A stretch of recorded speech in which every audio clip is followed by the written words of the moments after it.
Hello there. My name is Ethan, and I live in a small cabin deep in the heart of a forest.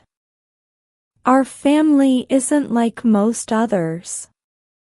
We don't have neighbors close by or go to the city often.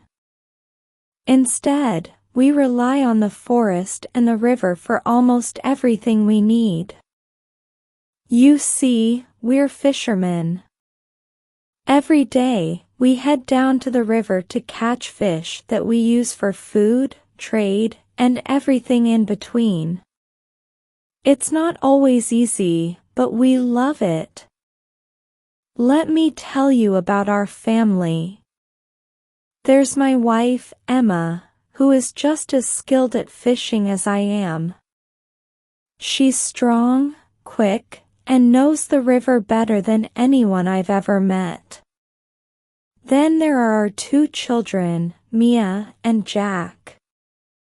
Let me tell you about our family. There's my wife, Emma, who is just as skilled at fishing as I am. She's strong, quick, and knows the river better than anyone I've ever met.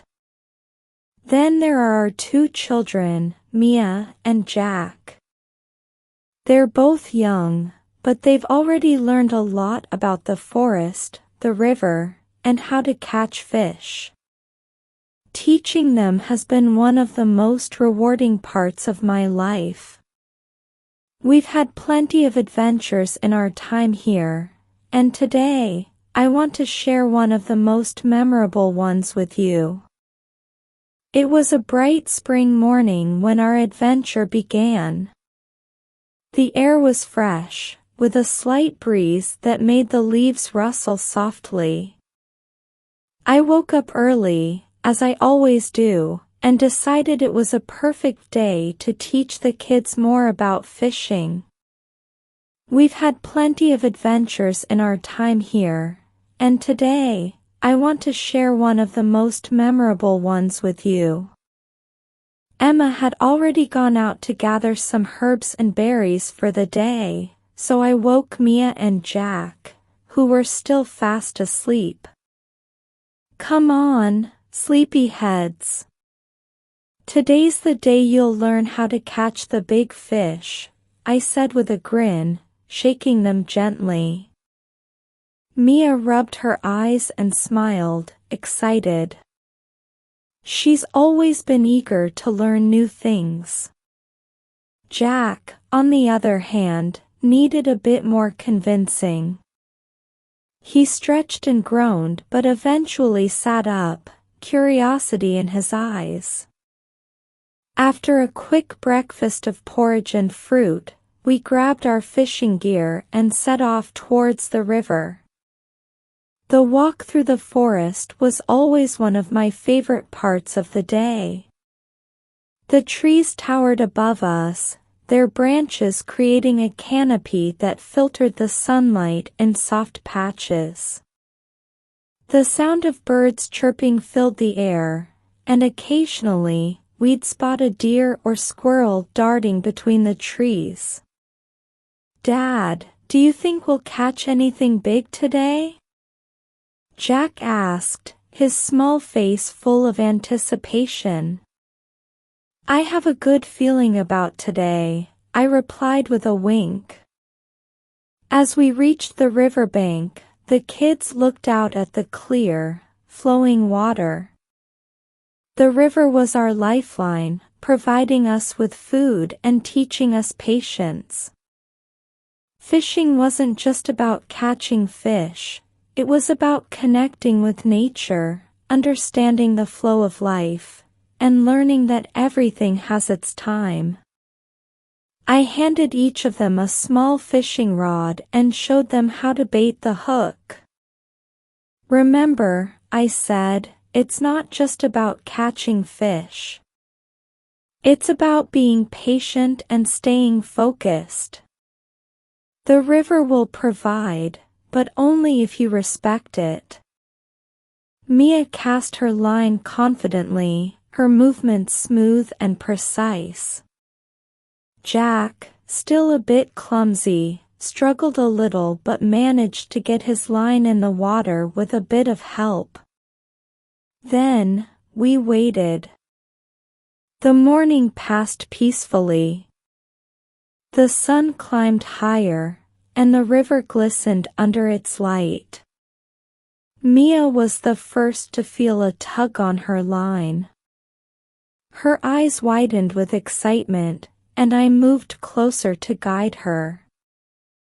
"Steady, Mia.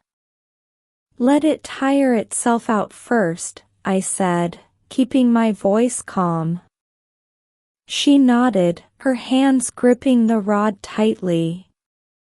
After a few moments, she began reeling it in, and soon enough, a shiny, silver trout broke the surface of the water, wriggling on the line. "I did it, Dad," she exclaimed, her face beaming with pride. "You sure did," I replied, smiling as I helped her unhook the fish and place it carefully in our basket. Jack was watching closely, determined to catch his own. "I want to try again," he said, his earlier reluctance replaced by excitement. "Of course. Just remember, be patient," I reminded him. The day went on, and soon, Jack caught his first fish too, a small, but lively one. His eyes lit up, and I could see how proud he was of himself. "That's how you do it, Jack," I said, ruffling his hair. We spent the rest of the afternoon by the river, enjoying each other's company, the fresh air, and the quiet rhythm of nature. Emma eventually joined us, carrying a basket of herbs and wild berries she'd gathered. "I see you've been busy," she said with a smile, looking at the fish we'd caught. "They've done well today," I replied proudly, wrapping an arm around her shoulders. As the sun began to set, we made our way back to the cabin. The sky turned a brilliant orange and pink, casting a warm glow over the forest. We cleaned the fish by the riverbank, then cooked them over an open fire once we got home. There's something special about eating the food you've caught yourself. It tastes better, not just because it's fresh, but because you've worked for it. As we sat around the fire, enjoying our meal, I thought about how lucky we were.